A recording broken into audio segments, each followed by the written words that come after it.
Hello. My name is Xian, and I'm one of the academic support coach here at the Faculty of Art. So we will be talking about how to become an academic rock star in this short video. And we will cover some effective study practice and also effective note-taking methods. Let's first look into the learning techniques that have been proven to be effective. So there are three: space practice, retrieval practice, and mixed practice. Right, so space practice. One examples of this could be spreading out your psychology study sessions into 1 to 2 hours each week instead of having like a 12 hours of cramping sections right before your psychology midterm. So doing that can actually allow you to learn more about the informations, the knowledge, and also to retain the information even longer. So for effective space practice, there are some steps. So the first one is to first map out your study schedules for the entire semesters. This is really the time for you to set aside some times that you will be dedicating for the course study section.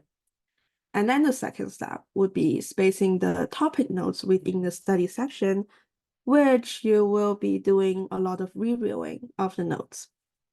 And the third step would be spacing the course topic between study sections. How we will do that is you will be reviewing your new notes from your most recent lectures, and then you will go back to the previous lectures note and restudy them all. And the final step would just be repeating this previous 3 steps and practice them. All right, so for retrieval practice, this is just the act of recalling information without having the to be memory material in front of you. So we will be most likely doing it with a cue prompts that you can use to retrieve the correct answers from your memory. So examples include the appropriate use of flashcards, multiple choice questions, free recall, or study sections. And flashcard is really a big one because it can consist of multiple choice questions, fill in the blank, or other types of questions that can add as a prompt for us to retrieve our memory. So these 3 websites can actually help us create flashcards. So feel free to check them out. So space practice plus retrieval practice can actually lead us to the successful relearning. Let's take a closer look by looking at an example. So let's say we created some flashcards, consists of multiple choice, true or false question, fill in the blank questions. And then we will be using this retrieval practice by going through each card. And if we have the correct answer, then we can set them aside. But if you're not sure and we got the wrong answer, we will put the card back. And then into the space practice, which we will be going through the deck until you finish all of the cards in the deck. And we will come back to the same deck of cards in another study sections, which will lead us to successful relearning because we will be assessing and making sure that we are getting all the correct answer from the card. If we don't, we go through the process again. All right, so the last bit of the study practice that we want to mention is the mixed practice, which is essentially combining different materials or topics within one study sections. So essentially, you can combine your psychology and philosophy within one study sections. So this can actually help prevent confusion or fatigue from studying for one single subject for too long. All right, let's get into some note-taking methods. So really, no matter which note-taking methods that you want to use, some groundwork that we really need to keep in mind is the 3R. So record, revise, and review. So essentially, we won't have enough time to record everything that our prof said in class. So it's really essential for us to think about what should we take notes on. We should focus on things that are not in the slide, not in the textbook, and also things that our prof emphasize or highlights on. Preferably, we should also revise our notes few hours after our lecture, or at least within the same date of our lecture, to see if there's any unclarity, mistakes, or gaps in the information.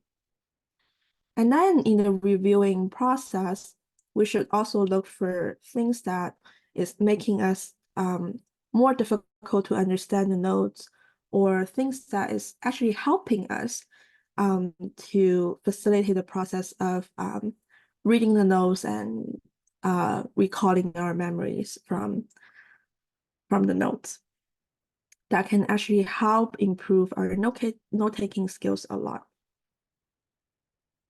All right, so these are just some different note-taking methods or different templates.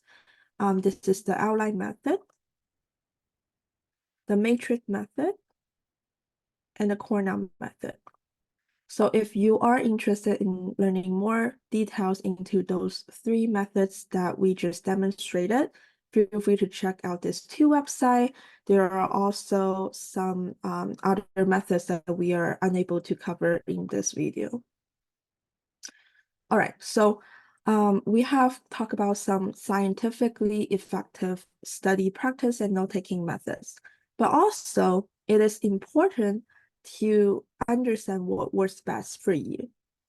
So you can mix and match, try out all those practice and methods to see which one works really well with you. You can also adapt what has been already working for you to try to develop a study routine that is truly for your own.